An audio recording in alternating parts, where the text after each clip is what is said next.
To see all of you, we are calling this meeting to order.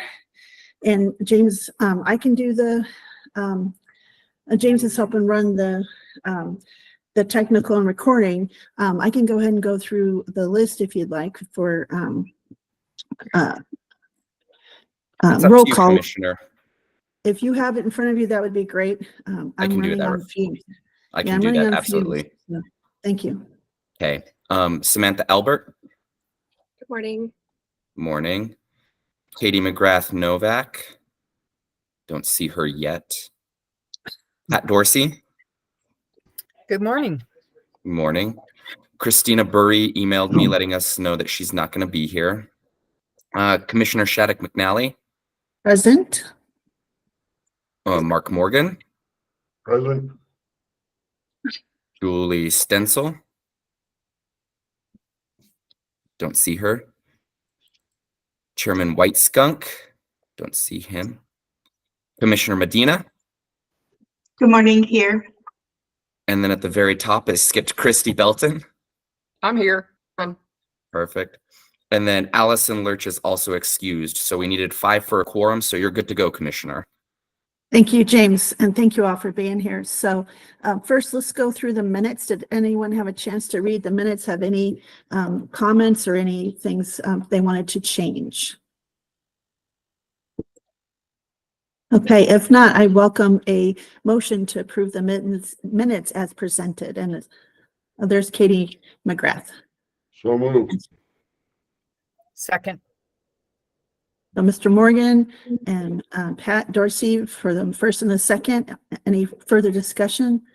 All those in favor? Aye. Aye. Are there any opposed?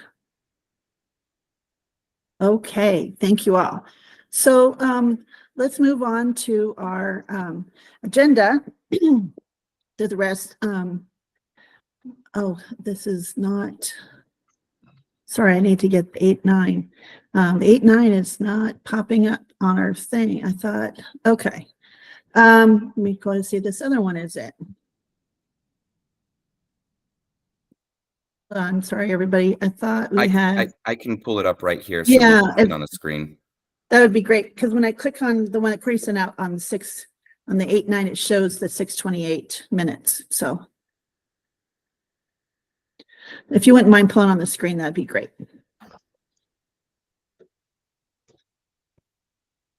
So we just want to do an update on the legislative process and kind of where we're at. Can you guys see my screen? Yep, seems Okay. great. Thank you. And James, while I'm talking a little bit, could you pull up that legislative committee timeline just so you're ready since you're showing your screen on the it's on the link. See on the. Let me see if it goes. Yeah.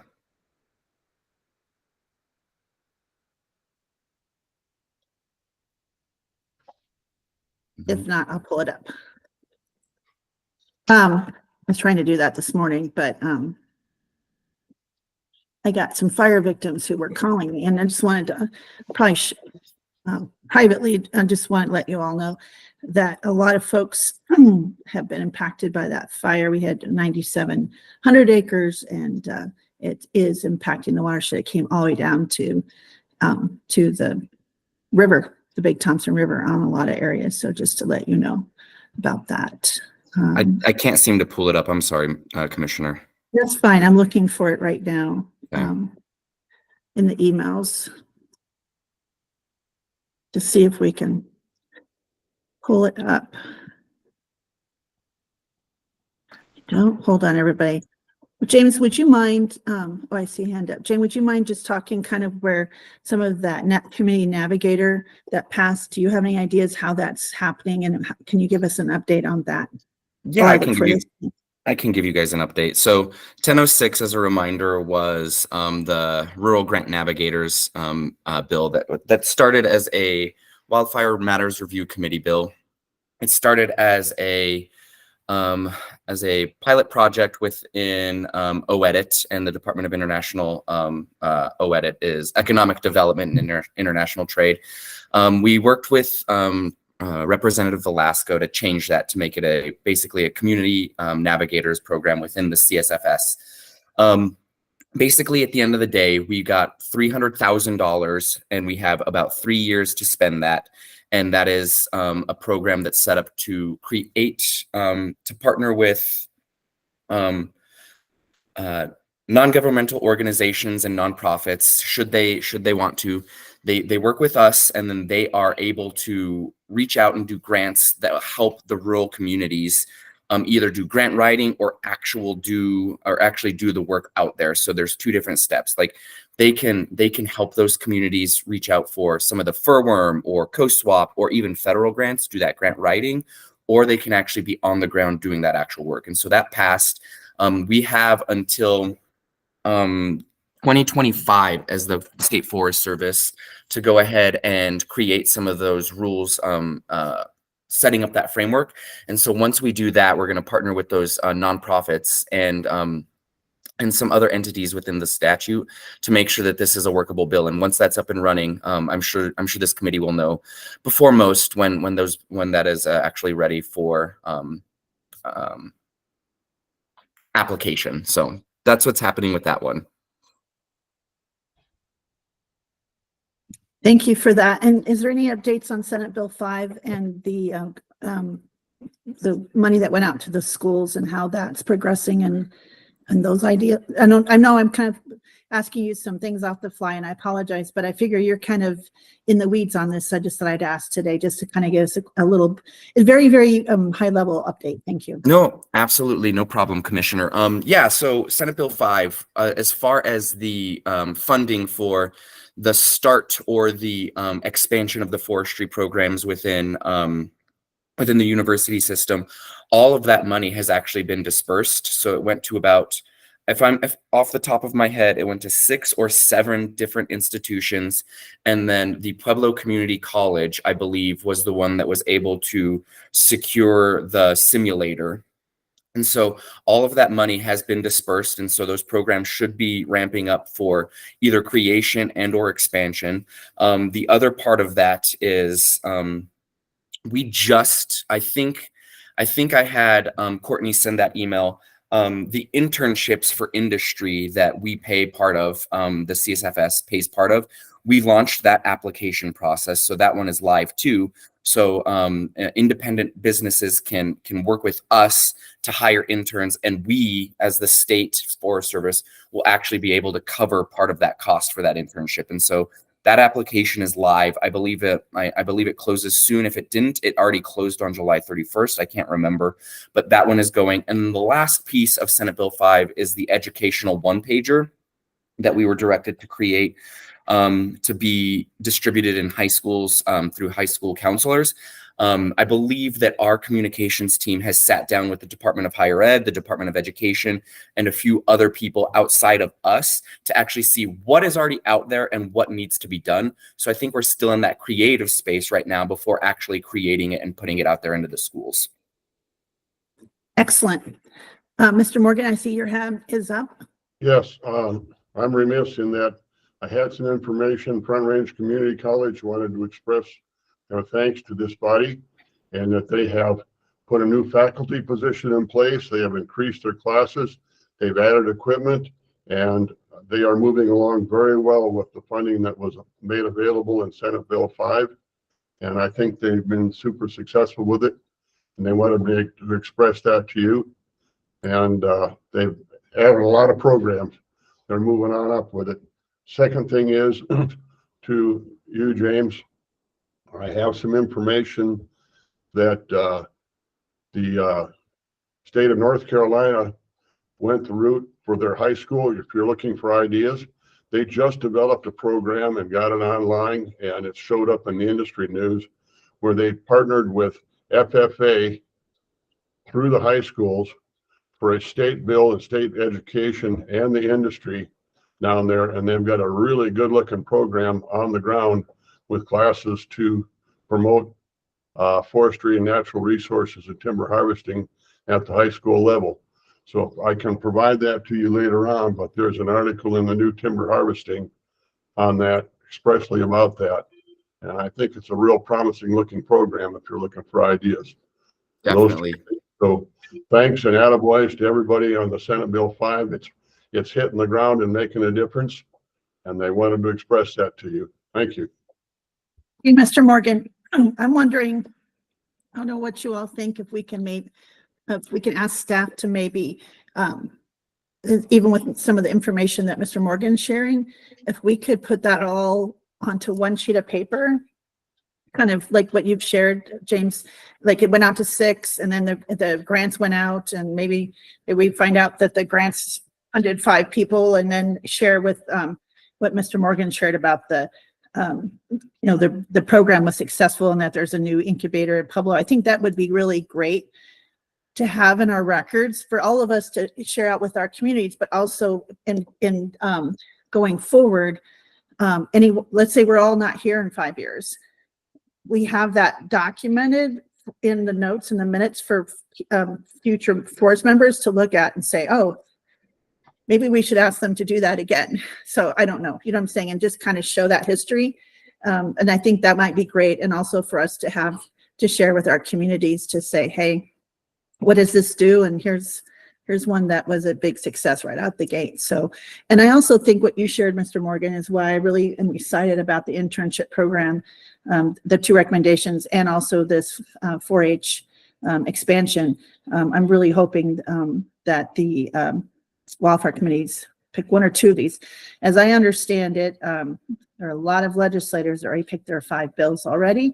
And so I don't know what these look like, but I'm hoping that they're listening and things like that. Cause I think, let's just say, I don't want to share anyone's names, but in the fire that we just got done with the last 2 weeks, and that's why I'm a little rattled. I got talking to some of the folks who didn't evacuate from that fire, and it came through their neighborhood, but there are at least 2 homes and stories that they did mitigation, and one of those went through a grant program, and their homes they're still standing.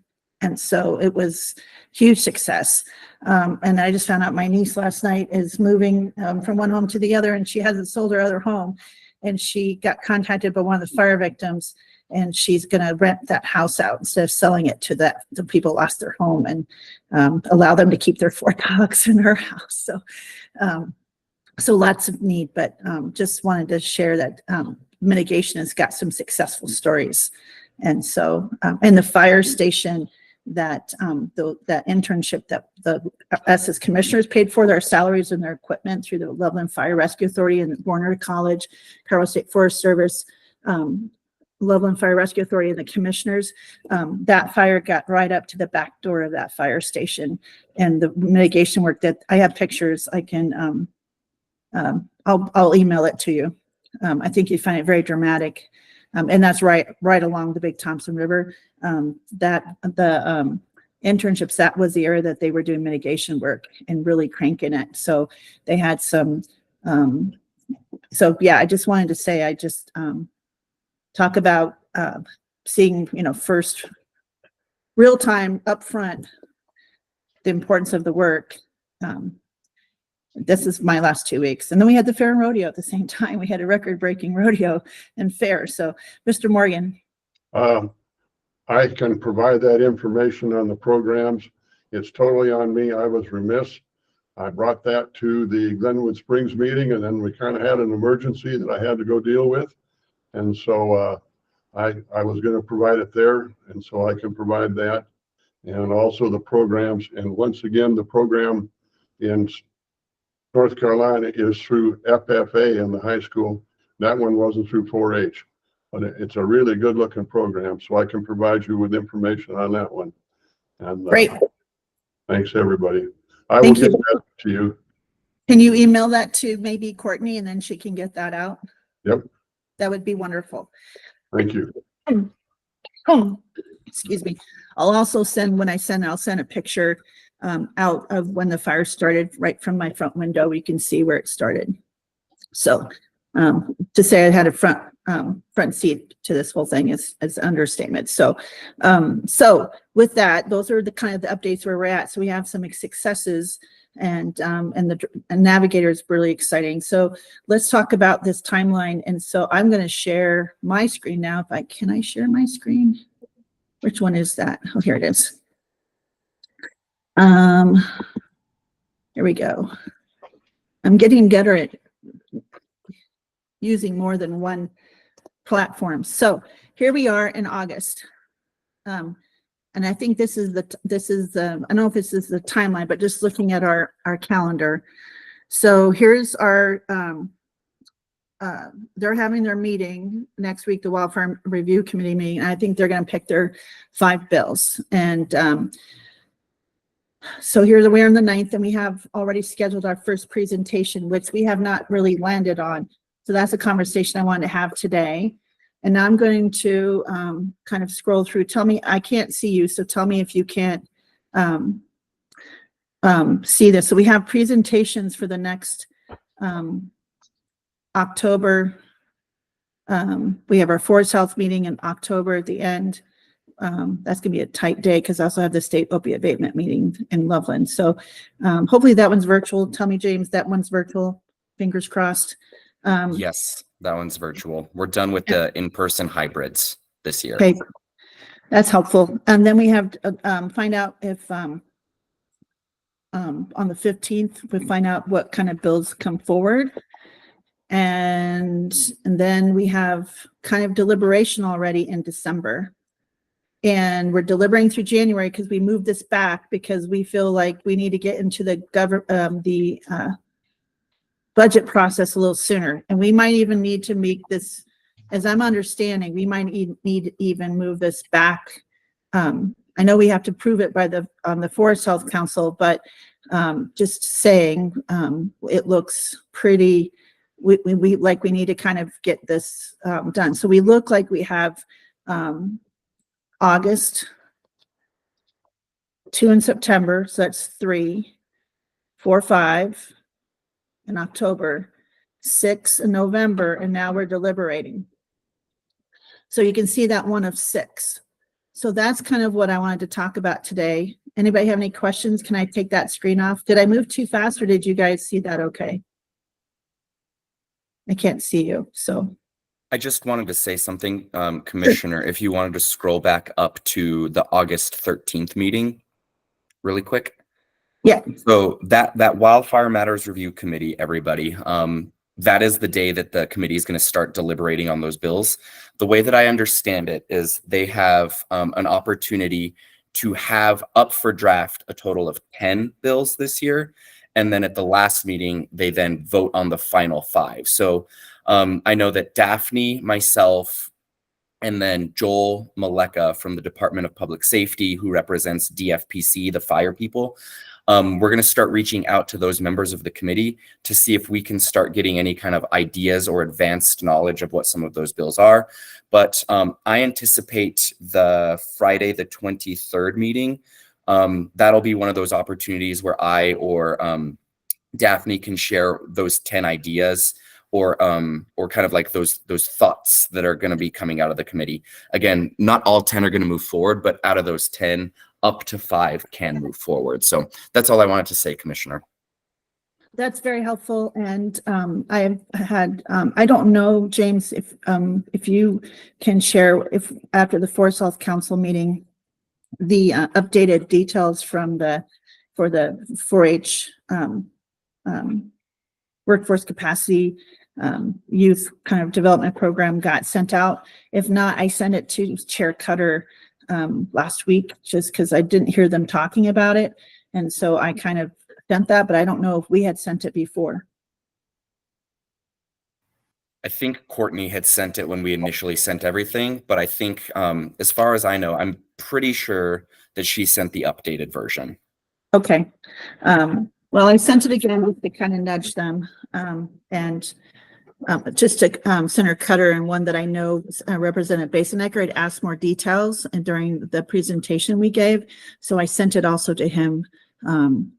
He's not my representative, but he's a longtime dear friend for over almost 15 years. So I know he had asked questions, so I sent that to him as well. So, so I think it would be interesting to see what they're talking. I know they've had a lot of presentations, and they've been reaching out to emergency management groups to talk about some things. So I've been hearing questions that they've been contacting some other folks who've been contacting me after they were contacted. So it's been interesting, some of the questions they have.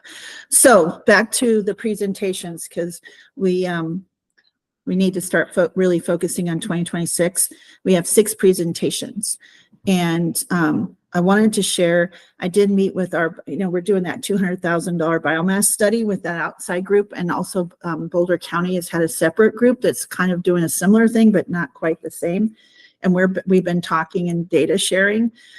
So I'm trying to see if I can get, if you are interested, to see if we can, because that's all they've done for months, and they've reached out and traveled all around the county, from biochar to sort yards to all kinds of things. And I don't think the report will be quite finalized, but it'll be really close by the end in November. And I didn't know if that was one of those presentations you all might be interested in hearing from. I'm going to stop sharing again because I can't see you all. I don't see nods.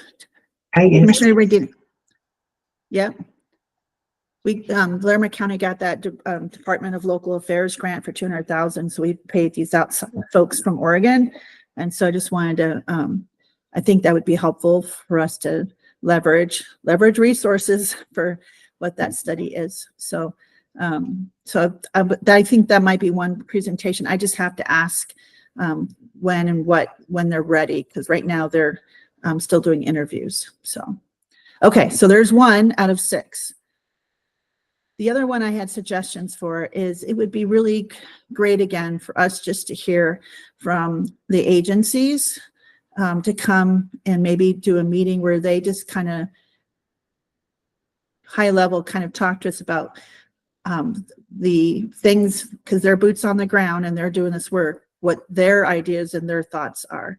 And I thought that might be a good first, if they can. I know they're very busy, to kind of, for a meeting or two, come and present and kind of give us some high level thoughts and things. So want to hear your thoughts. And Mr. Morgan, I figured you'd have that thought. That would be something you want to comment on right away. So thank you. Yeah, I think that would be great, because at our last meeting there, I was mentioned to Director McCombs that I thought there were a couple of burning issues that we needed to move along there. And he said that he was in negotiations or in action with Department of Public Safety. And I think they're going to really affect this group hugely. So, I mean, that might be an entrance for that. I just think there's a couple of things. How are we going to deal with biomass, and how are we going to deal with management of fuels on the ground? That's management of fuels on the ground is going to be hugely important. And he very politely informed me at that last meeting that they were on top of this and they were moving along on it, so that I should idle down and wait to see what happens. And I would love to hear a report on what's actually happening along those lines. So I would agree with what you're saying. There's something where they're saying, how far along are they coming on this? Because that's where I think this group could be really helpful, with being an instrument for, that's going to be some of the real hard questions we're going to have to answer. And we got to be supportive of the agencies that are really doing the work and move their agenda forward. So I would agree with that very much. I'd like to hear, I got told I was getting ahead of the game last time, so I'd like to wait my turn, but when my turn comes up here, I'd like to hear what's going on. So we'll see, and we'll ask them when they think they're ready to do some of that. So, and that would be maybe, I think we might need 2 meetings for that, because there's probably a lot there. We have a lot of questions. So I would say that takes up half. Then we have half the meetings taken care of, because I want to get these agendas kind of preset a little bit, so we know, you guys know what's coming, and we can kind of, they won't, they might get tweaked right before the week before, but I want to kind of get this laid out for their 6 meetings, because we have 6, and I want to make sure we get them packed with all the things you want to hear from. So any other thoughts, questions, concerns for a burning desire for the other 3? When it's not, and we can always tweak these, but I'm just saying other thoughts and ideas.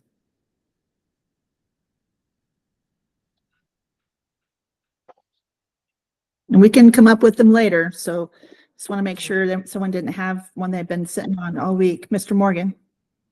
I don't want to monopolize this thing, but I still think at the end of the day, we're looking for boots on the grounds and way to develop people. We've got to get young folks out and involved, and I'm coming for any possible system whereby we can bring that along. But once again, this summer proved to us that every agency and every place was universally shorthanded. Yeah. And here in this county, they did a pretty good job. And I thought on this last fire, it was a much improved performance. And I also noticed that that team and a lot of the crews they brought in were from the Southwest. And the Southwest crews have a tradition of being serious about direct attack and getting a lot of hand lying in. And they went out there and they used aerial, but they used a lot of direct attack, hand lying, and burnout. And it had really good results over here on this fire. I think there's a lot of attaboy deserved there. So you still have to have that boots on the ground component. And James sitting there trying to stay awake, listening to me. But how do we develop that workforce? How do we get them out there? I would say one of those presentation times for anybody's ideas for doing that.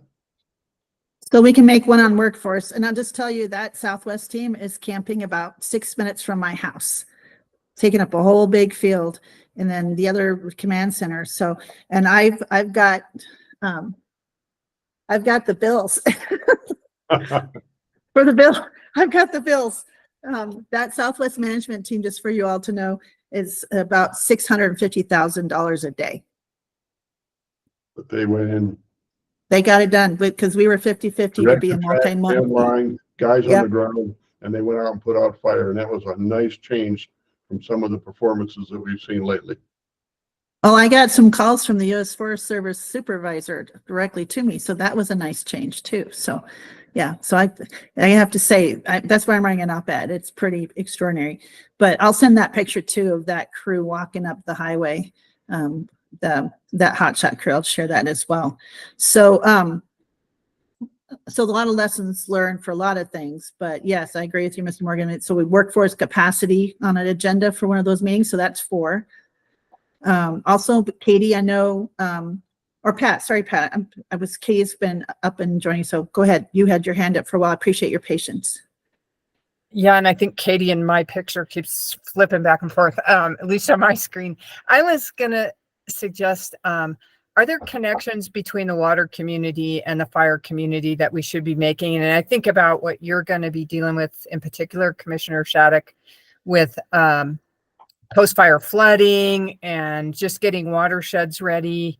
I think there's some big stuff there, and I don't know who the right people would be. We've already heard from CWCB, but maybe some municipal water providers or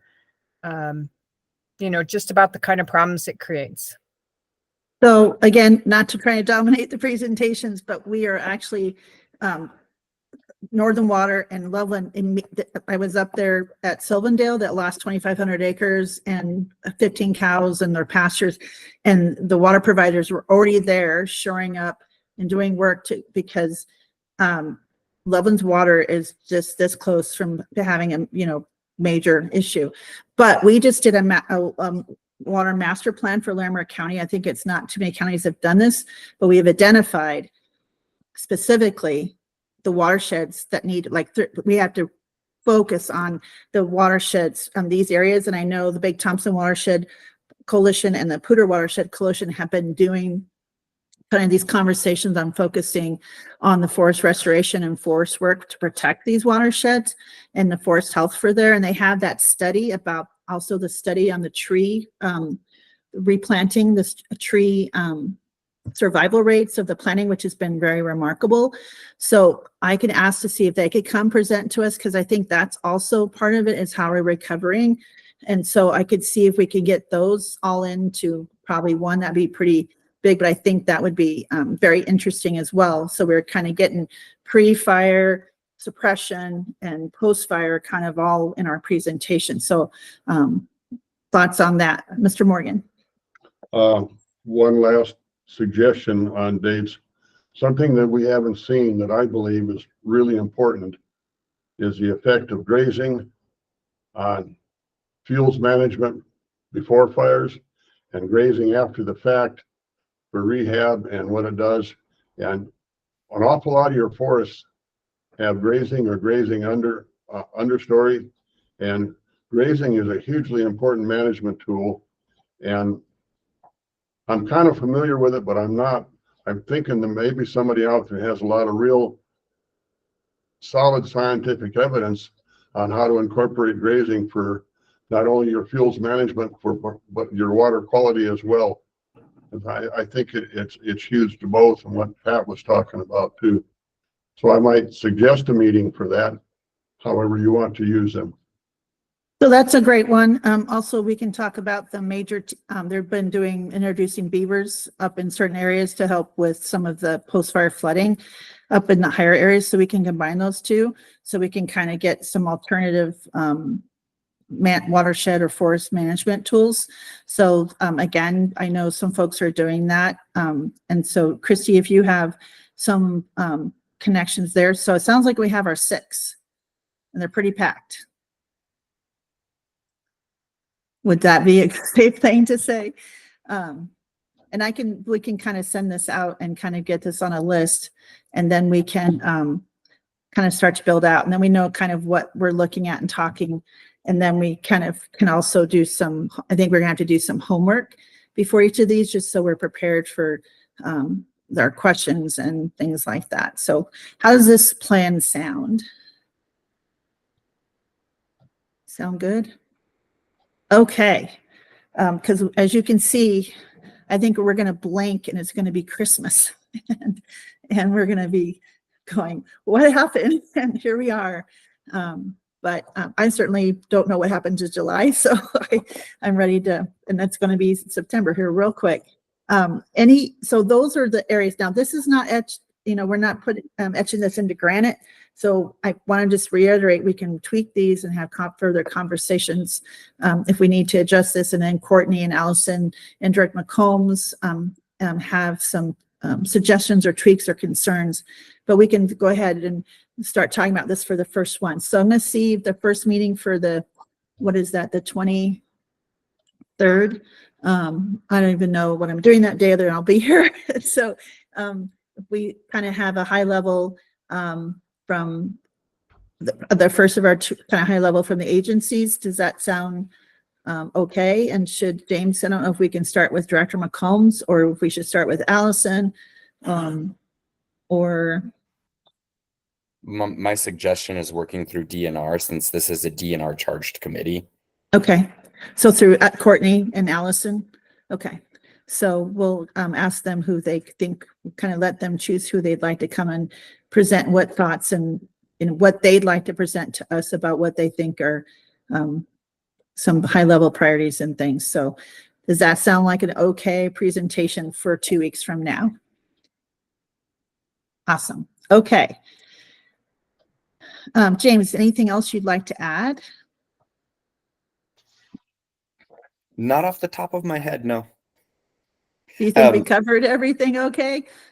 I think so. I think looking at the calendar, Courtney and myself and Daphne, I remember starting this process last year and then coming forward. The only thing that I'll add is I have been trying to get a meeting scheduled with Allison and Daphne to kind of figure out the difference between budget proposals and legislative proposals, just to make sure that all of this work that you guys are doing is in the same time frame and is the right path forward to be included in any kind of, if any, governor related proposal or legislative proposal. Still waiting for that to get scheduled, but once that does, I'll make sure to circle back and make sure that it's in line with this time frame to make sure that any proposals that come out of here have a chance at being included. That would be great. So since we're kind of still think it's covered under the legislative process, so because these are our priorities, so I still think we're covered with our agenda with this topic to be brought up. I just want to flag a little bit about the budget, especially with all these fires. The state's got a hefty bill. As you know, one of those helicopters was $30,000 a day, and they had what, 5 fires at one time, and then I know they have the other fires. So we know that anything with the price tag for this legislation is going to be extremely, it's going to be a uphill climb to kind of get. There's going to be multiple priorities of education and human services and lots of things. So when we talked, we're all very excited about the 4-H and bill, because we think this is, I think it's kind of a legacy kind of piece to kind of, just like Mr. Morgan, you're talking about the future of foresters and firefighters. And I think this could be a big pipeline. I hate to use the pipeline pathway for folks. But the price tag is, I think having it spelled out and have it written out and having it there, I think the price tag is going to make some of the legislators itchy, because there's no money, as I understand. So I'm curious, we had discussed before, other agencies who might want to come in and, if that gets passed, provide grant programs to help backfill whatever is not appropriated from the legislature if this gets done. So some of you had mentioned that. So I'm just wondering, do you all think that's, and I don't know, James, if this is our lane or not, but to individually, as individuals, we can share with our excitement about this idea or this thing. So curious about that. I think my suggestion is you guys have autonomy. You have representatives out there who represent you as individuals. I think also as part of this committee, you have a key expertise in this area, that reaching out to the people that are in this space is completely your prerogative. I'd ask Courtney if there's any kind of regulations in your bylaws. I don't think there are. I think if this committee does speak, like if the committee is trying to speak, you might need to take some sort of vote to like start that process. But I think if you, Commissioner Shattuck McNally, wanted to reach out to a JBC member and start to emphasize this or stuff like that, I don't see how that could be. I don't see any problem with that, especially if you're just acting in your capacity as like somebody that's concerned about this area. Okay. So I just kind of wanted to float that out there and get your thoughts as individuals on this committee, what your thoughts are on that. Mr. Morgan, your hand was up. Did you have something you wanted to say? Yes, I do. After looking at the 4-H proposal, I'm a bit of a realist, and I was almost stunned, I guess would be the word, at the price tag. And I don't think it's realistic. I don't think that you can carry that forward. I'm not letting up on educational avenues and I think just having finished up with a lot of activities here with FAIR and 4-H, and I've been very involved with 4-H for the last couple of weeks here, even more so. And I see a lot of very successful 4-H programs that don't have that kind of a price tag. So I think we need to, I'm not walking away from the idea. I'm looking about how we're going to go about doing it, but I'm enough of a realist that looks like a lead balloon to me financially. And just speaking honestly, that was one of the reasons I looked for other alternatives, and going through FFA and the school system, that is going back to regular educational credits through a school system that already exists. It's redirecting resources. I think that's the term that we need to be using here, is redirecting resources that are already there to areas of importance. And I think that's the way we're going to have to come at this. I'm not, you look at a lot of 4-H programs, some are waning, some are growing, some are becoming way more successful. And I think we have to take a hard look at that. I think 4-H is it's one tool. I also think that redirecting resources at the high school level, I would like to make the case that that's what needs to happen here. We see a lot of kids take a lot of different classes, and I think there's a big opportunity there. That's why I'm excited about the North Carolina proposal and the way they went about that. And I will send that out to you, to Courtney or whatever, immediately for distribution. But I think I appreciate everybody's help and support on the 4-H side of this, but I think Commissioner McNally, you were being very polite into saying that that doesn't have much of a chance, and I would agree with you. And I would hate to go all out and lobby for that proposal as it is, because I think it's unrealistic. And I think there's ways that maybe it could be scaled back just to doing to high school and not all the way down. So I think that we're going to have to ask them to what that looks like. But just as even in the schools, I hear with you about the FFA and the schools. I know currently in both the schools, the Thompson and Pruitt schools, I know law school districts are making some pretty significant cuts. So any kind of directing resources to things like that, if there's not CTE credits and things. And I think there can be CTE credits because of the competency bills that were passed way long ago when I was on some of those committees to make sure kids are getting credit for things that they do in the field, which is really important, not just for seat time. And so I think that that's still going to be a challenge for schools to say, oh, we're going to put money here. Even like the Poudre build and geometry and construction, we had to, that they build homes for Habitat for Humanity. As commissioners, we had to buy the lots because they have no money to buy the lots. And so we had to buy the lots with some of our American Rescue Plan dollars to build these homes for affordable housing. So, and that's the other issue is just for a lot of these folks and internships is housing. So, you know, there's a lot of things that are integrated, but it might have to be scaled back. And but I'm hoping they'll look at this because I think it is, the infrastructure is there also. And I think it's an opportunity, since it's only 5 in each area.